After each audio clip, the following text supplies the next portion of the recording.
किन बुझ्नु भएको छ?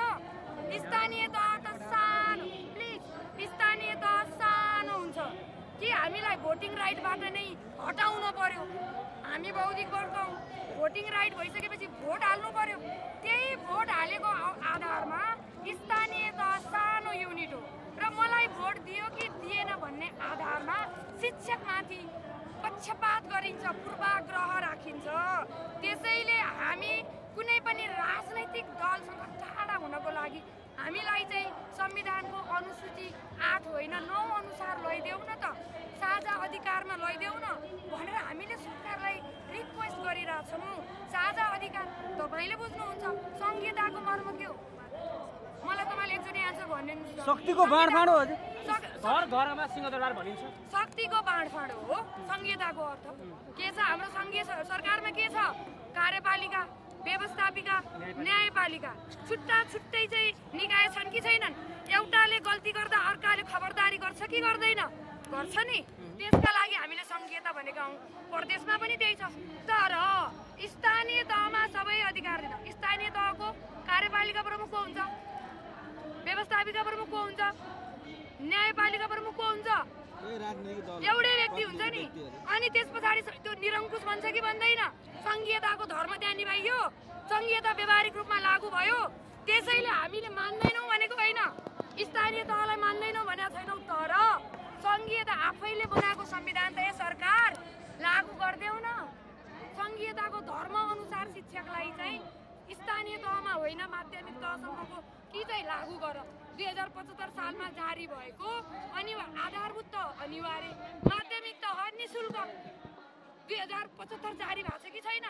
कानुन बनाउने, लागू नगर्ने, आफैले संविधान बनाउँदा बनाएको नियम अहिले सरकारलाई फलामका चिउरा तातो दुध निल्नु नउकेल्नु भएको छ। बुझ्नुभयो नि? त्यति बेला 2072 सालको संविधान जारी हुँदै गर्दाखेरि चाहिँ तपाईँहरूको माध्यमिक तहको शिक्षाको सम्पूर्ण जिम्मेवारी स्थानीय तहलाई सुम्पिँदै गर्दा तपाईँहरू चाहिँ कहाँ बस्नु भएको थियो? हामीले त्यही अनुसारको स्थानीय तहलाई पनि सुसूचित गर्लान्, त्यही अनुसारको योग्य बनाउलान् भन्ने कुरा गर्यो। त्यति बेला हाम्रा लिडरहरूको गल्ती भएकै हो त, हामी स्वीकार्छौँ। त्यति बेला हाम्रो ध्यान पुगेन। आरोप छ नि त्यति बेला शिक्षकहरू पनि विभिन्न मेरो पार्टी तेरो पार्टी भन्दै हिँडेर उनीहरूले पछि यो समस्या आइपर्ला भनेर नसोचेका हुन् भन्ने आरोप तपाईँहरू छैन? अहिले हामीले फेरि अहिलेको यो आन्दोलनमा यो विषय छैन है। हामीले के भनिरहेछौँ भने अहिले ऐन जारी गर्ने विषयमा संविधानसँग गाँसिएका विषयहरूलाई हामीले अहिले छोएका छैनौँ। अहिले त हामी ऐनसँग मात्र सम्बन्धित छौँ। जुन संविधानसँग बाजिने कुराहरू छन् ती संविधान संशोधनै गर्ने पर्ने कुराहरू संविधान संशोधन गर्ने बेलामा हामीले हेरौँला। तर अहिले ऐन ल्याउनु पर्यो भनेर हामीले भनिरहेछौँ। त्यति बेला हामीले गल्ती गरेका हौँ, हाम्रो नेतृत्वबाट त्यो खबरदारी नपुगेको कुरा हामी स्वीकार्छौँ। यद्यपि सरकारले यसलाई चाहिँ सोच्नुपर्छ। गल्ती गरेका हौँ भन्दै गर्दाखेरि त्यति बेला पनि विभिन्न शिक्षकहरू पार्टीबाट बाँडिएका थिए। मताधिकार प्रयोग गर्ने सँगसँगै पार्टीको आस्था मात्रै होइन त्यो झन्डै बोकेर हिँडेका थिए। त्यसपछि तपाईँहरू आज पस्ताउनु परिरहेछ होइन?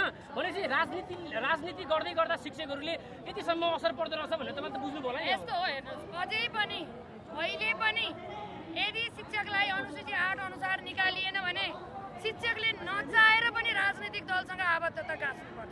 किन भन्नुहोस्? किनभने एउटा भोटिङकै आधारमा आफूभन्दा इतरकालाई सिद्ध्याउने खेल हुन सक्छ स्थानीय पालिकामा शिक्षकलाई। अब शिक्षक कसरी संरक्षित हुने त? अनि एउटा न एउटा पार्टीसँग आबद्धता गाँच्नु परेन? त्यसैले सधैँ हाम्रो चाकडी गरून् शिक्षकहरूले भनेर यो हाम्रो देशका राजनैतिक दलहरूले शिक्षकलाई राजनीति गर्न बाध्य बनाएर स्थानीय तहमा लहर धकेलेका हुन् हामीलाई। बुझ्नुभयो? अझै पनि यिनले हामीलाई झोला बोकाउन चाहन्छन्। हामी त्यो झोला नबोक्नका लागि हामीलाई अनुसूची 9 अनुसार साझा अधिकारमा लिएर आऊ भनेर हामीले भनिरहेका छौँ। होइन, यसमा त तपाईँहरूको के स्वार्थ देखियो भने नि तपाईँहरूलाई अझै पनि नजिकको आँखाले नदेखोस् भन्ने चाहनुहुन्छ कि तपाईँहरू? कारबाही त्यसै त गरिरहेको छैन, तपाईँहरूमा केही कमजोरी भएरै कारबाही गर्छ। त्यो नजिकको आँखा टाढाको आँखा होइन, तर पनि हाम्रा नेताजीहरूमा एउटा चाहिँ निष्पक्ष निर्णय गर्ने जुन खालको त्यो छैन क्या। तपाईँ रङका आधारमा निर्णय गरिन्छ, रङका आधारमा तेरो र मेरो छुट्याइन्छ। त्यो भइसकेपछि त्यहाँभन्दा अलिकति होइन, हामीले अरू अधिकार स्थानीय तहलाई देऊ। सङ्घीय आयोग अनुसार शिक्षक नियुक्ति हुन्छ, सङ्घीय व्यवस्था अनुसार शिक्षक सेवा आयोग लडेर शिक्षक नियुक्ति हुने, बर्खास्तको अधिकार स्थानीयलाई दिन मिल्छ। हामीले अरू ल्याउनुहोस्, अरू हामीलाई अनुगमन गर्नुहोस्।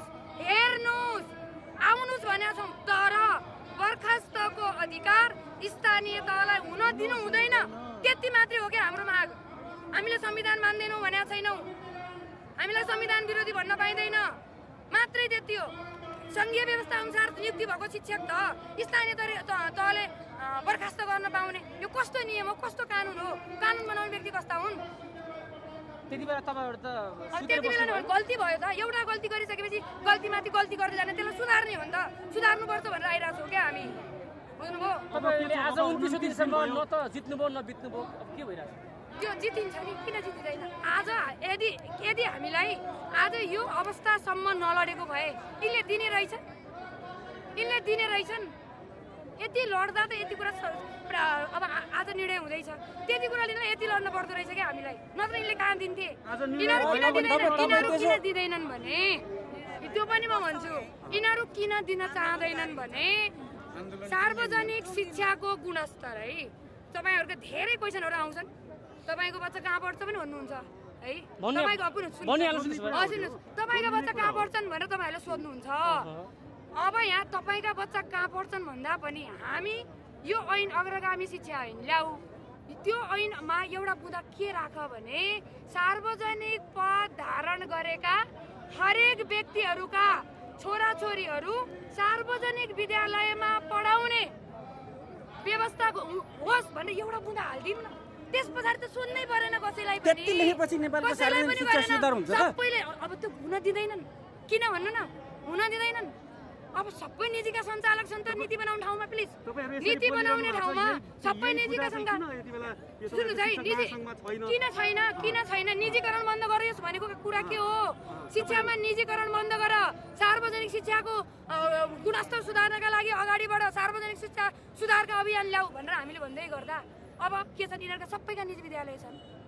अब सार्वजनिक पद धारण गरेका सबै व्यक्तिले निजीमा ल्याएर सार्वजनिक स्कुलमा सामुदायिक विद्यालयमा विद्यार्थी ल्याइदिनु दिँदैनन्, अनि यिनीहरूको दाना पानी फुस्किँदैन, अनि मान्छन् यी।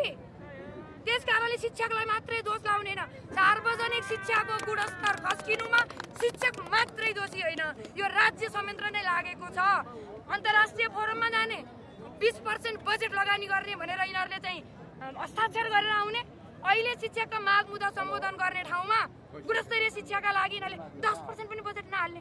यसमा हाम्रो महासङ्घको नेतृत्वले भनिसकेको छ 8 अरबदेखि 10 अरबसम्म शिक्षाको बजेटमा थपिदिने हो भने यी शिक्षासँग जोडिएका सबै समस्या समाधान हुन्छ भनेको छ। राज्य किन गर्दैन, किन मान्दैन राज्य? यिनीहरूलाई बजेट एउटा पोखराको विमानस्थलमा 14 अर्ब चाहिँ घुस खान्छन् यिनीहरू, एउटा विमानस्थल बनाउँदा शिक्षामा यति लगानी गर्न सक्दैनन्। किन? यिनीहरू चाहँदैनन् सार्वजनिक शिक्षा अगाडि आएको, सार्वजनिक शिक्षा गुणस्तरीय बनेको हाम्रो राज्य संयन्त्र चाहँदैन।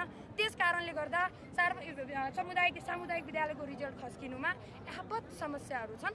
तपाईँले यी समस्याहरू, तपाईँहरू भनेको राज्यलाई सुसूचित गर्ने अङ्ग हो के, यी सबै कुराहरूलाई तपाईँले चिरेर देखाइदिनुहोस् के, हामी तयार छौँ। यदि राज्य तयार छ भने अब 71 भन्दा पछाडि 60 साल पछाडि त शिक्षक सेवा आयोग लडेका 1 नम्बरमा नाम निकालेका दक्ष जनशक्तिहरू, आयोगबाट खारिएको जनशक्ति सामुदायिक विद्यालयमा छ क्या।